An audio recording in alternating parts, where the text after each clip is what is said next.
ఒక విషయం చెప్తున్నాను ఫ్రెండ్స్, నిజమే చెప్తున్నా.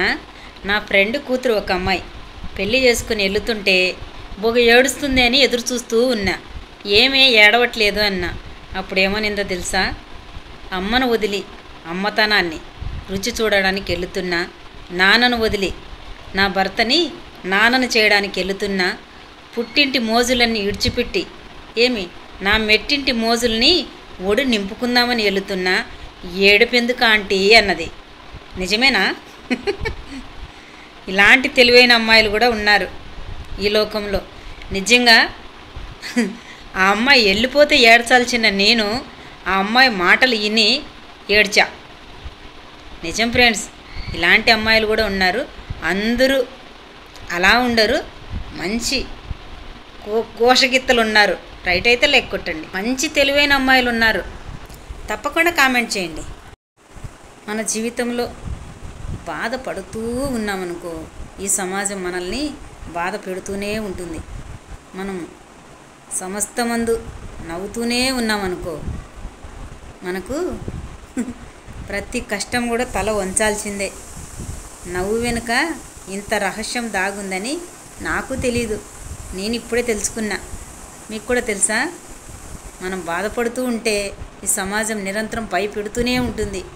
నవ్వుతూ ఉన్నామనుకో, మనం నవ్వు వెనక ఎంతటి కష్టమైనా శిరస్సు వంచాల్సిందే అంట. ఇది పెద్దలు చెప్పిన మాట. మీరు కూడా రైట్ అనుకుంటున్నారా?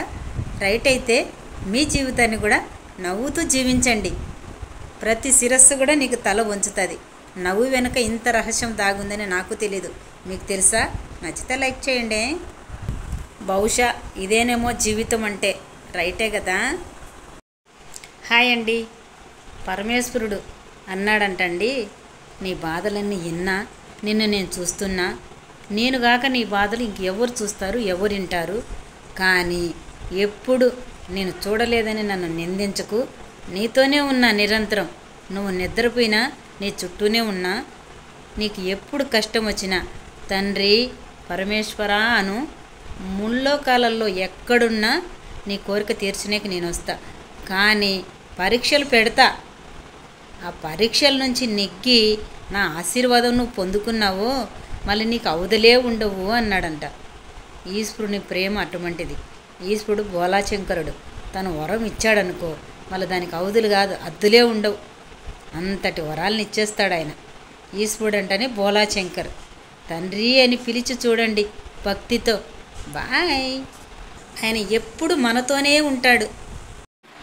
ఒక ఆడదానికి లైఫ్ లాంగ్ జీవితకాలం అంతా కట్టుకున్నవాడు తప్ప ఏ పరాయి మగవాడు వచ్చినా 10 నిమిషాలు ఉండిపోయేవాడే. ఏమంటారు?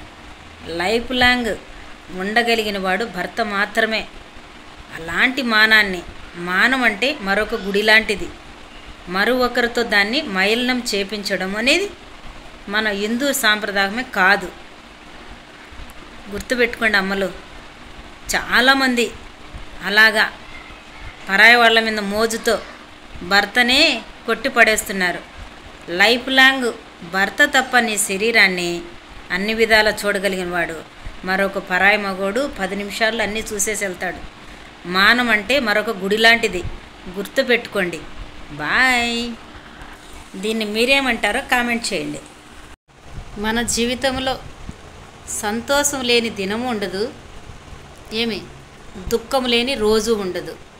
కానీ మర్చిపోకపోతే జీవించను లేము, మర్చిపోతే ఎదగలేము. హలలకు ఆబ్దలు ఉండదు, మన ఆశలకు అద్దు ఉండదు.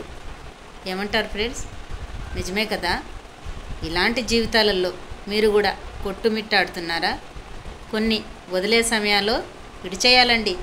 అన్నీ పట్టుకొని ఉన్నామంటే సంసారం సాగించలేం. హలలకు హద్దు ఉండదు, మన ఆశలకి హద్దు ఉండదు.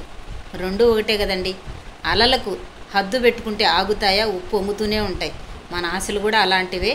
కానీ కొన్ని వదులుకోవాలి, కొన్ని ఆశపడాలి. రైట్ అయితే లైక్ కొట్టండి. బాయ్.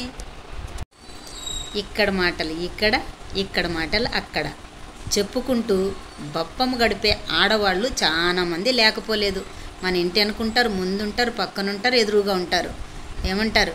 కానీ చూచుతున్న దేవుడు, అది ఎవరి దేవుడైనా జీవిస్తూనే ఉంటాడు, జీవంతోనే ఉంటాడు. మనం అందరం కొట్టబడి కనులు ముయ్యబడినా దేవుడికి మాత్రము మూతబడే దినాలు లేవు. దేవుడికి నిరంతరం జీవంతోనే ఉంటాడు. నీ తప్పులు లెక్కించినప్పుడు నీకు మళ్ళీ ఇక్కడ మాటలు అక్కడ చెప్పేవాళ్ళు కూడా ఉండరు. అప్పుడు నువ్వు ఎత్తబడతావు, ఎక్కడికో కనరాని దేశానికి వెళ్ళిపోతావు. తిరిగి మళ్ళీ జీవం లేదు నీకు. భద్రం సుమ, ముఖ్యంగా ఆడవాళ్ళు రైట్ అయితే లైక్ కొట్టండి. అలాంటి వాళ్ళు లోకంలో లేకపోలేదు. భద్రము. ఒక్కరి మాటలు వెనక నీకు నచ్చిందే నువ్వు చెయ్యి. Bye friends. Hi friends. కొంతమంది ఈ శ్రావణ మాసంలో అమ్మగారింటి నుంచి అత్తగారింటికి వచ్చే ఆడబిడ్డల గురించి చెప్తున్నా. తల్లిగారింటికా నుంచి ఏం తెచ్చుకోకూడదంటే ఉప్పు తెచ్చుకోకూడదు, చాట, పరక, చేరు, తిరగల, రుబ్బురాయి, రోలు ఇలాంటివి తెచ్చుకోకూడదు ఫ్రెండ్స్. ఇంకా ఉన్నాయి ఇంపార్టెంట్వి తెచ్చుకోకూడదు. మన తల్లిగారింట్లో ఏ అయితే వాడబడతాయో అవి మనం ఏమి అత్తగారింటికి తీసుకెళ్ళకూడదు. వాడకూడనివి డబ్బులైనా లక్ష్మి కాసుకొనియచ్చు, డబ్బులు ఇవ్వచ్చు, కొత్త దుస్తులు పెట్టచ్చు, ఏమి పసుపు కుంకుమ ఇవ్వచ్చు, బొందారం ఇవ్వచ్చు, బొందారంలోకి పగడాలు తీసేయచ్చు, పూసలు తీసేయచ్చు, నల్ల పూసలు తీసేయచ్చు, ఏమైనా తీసేయచ్చు. వాళ్ళు ఆ రోజుటికి కొనిస్తే నువ్వేమైనా తెచ్చుకోవచ్చు. వాళ్ళ ఇంట్లో వాడుకునే వస్తువులు ఏది ఇది నాకు కావాలి అని అత్తగారింటికి తీసుకురాకూడదమ్మా. అమ్మగారికి అవి ఇష్టం. జ్ఞాపకం పెట్టుకోండి ఆడపిల్లలు. బాయ్. నిజమండి, నచ్చితే లైక్ కొట్టండి. స్వచ్ఛమైన మనసు ఉన్నవారికి కపటం ఉండదు, కుచితం ఉండదు. ఏది వాళ్ళు మనసులో దాచుకోలేరు. పటపట పటపట అని బయటికి చెప్పేస్తూ ఉంటారు. వాళ్ళ హృదయంలో అంత విషయం కూడా దాచుకోలేరు. అలాంటి వాళ్ళని కనుగొనండి అమ్మాయిలు, అబ్బాయిలు, ఎవరైనా, పెద్దలైనా, పిల్లలైనా. నిజం చెప్తున్నా, స్వచ్ఛమైన మనసున్న వాళ్ళ మనసులో ఏది దాచుకోలేరు. వాళ్ళ హృదయంలో కపటమే ఉండదు. అలాంటి వాళ్ళ ప్రేమ క్షణకాలం కాదండి, చిరకాలం ఉంటుంది.